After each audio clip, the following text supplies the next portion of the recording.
ആർക്കും ബുദ്ധിയില്ലാത്ത ഈ ലോകത്ത് ഒരുത്തനും ഷൂലൈസ് കെട്ടാൻ പോലും അറിയില്ലായിരുന്നു. എന്നാൽ അവിടെ ജനിച്ച സുമേഷിന് അത് നിസ്സാരമായിരുന്നു. സ്കൂളിലെ ആദ്യ ദിനം തന്നെ അവൻ മറ്റുള്ളവരുടെ കുരുങ്ങിയ ലേസുകൾ എളുപ്പത്തിൽ കെട്ടിക്കൊടുത്തു. അതോടെ എല്ലാ ദിവസവും രാവിലെ കുട്ടികൾ അവനു മുന്നിൽ വരിനിൽക്കാൻ തുടങ്ങി. ഒരിക്കൽ മാതാപിതാക്കൾ അവനെ ഒരു ബോക്സിംഗ് മത്സരത്തിന് കൊണ്ടുപോയപ്പോൾ പരസ്പരം കെട്ടിപ്പിടിക്കുന്ന ഫൈറ്റർമാരെ കണ്ട് അവൻ അത്ഭുതപ്പെട്ടു.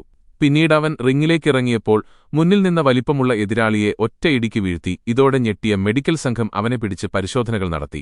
അവന് മറ്റുള്ളവരെക്കാൾ ഒരു ക്രോമസോം കുറവാണെന്ന് ഡോക്ടർമാർ കണ്ടെത്തിയതോടെ ആളുകൾ ആ കാണാതായ ക്രോമസോം അവന്റെ പോക്കറ്റിലും മുറിയിലും വീട്ടിലുമൊക്കെ തെരഞ്ഞെങ്കിലും കിട്ടിയില്ല.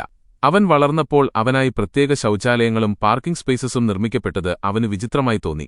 പെൺകുട്ടികൾ അവനെ കാണുമ്പോൾ ജനലടച്ചിരുന്നതിനാൽ അവൻ കടുത്ത ഒറ്റപ്പെടൽ അനുഭവിച്ചു. ഒടുവിൽ എല്ലാവരെയും പോലെയാകാൻ അവൻ സർജറിക്ക് തയ്യാറായി. ആശുപത്രിയിലെത്തിയപ്പോൾ തൊട്ടടുത്ത ബെഡിൽ സ്വന്തമായി ഷൂലേസ് കെട്ടിയ ഒരു പെൺകുട്ടിയെ കണ്ടു. അവൾക്കും ഡൗൺ സിൻഡ്രോം ഇല്ലായിരുന്നു. അങ്ങനെ ജീവിതത്തിലാദ്യമായി അവന്റെ ഒറ്റപ്പെടൽ മാറി.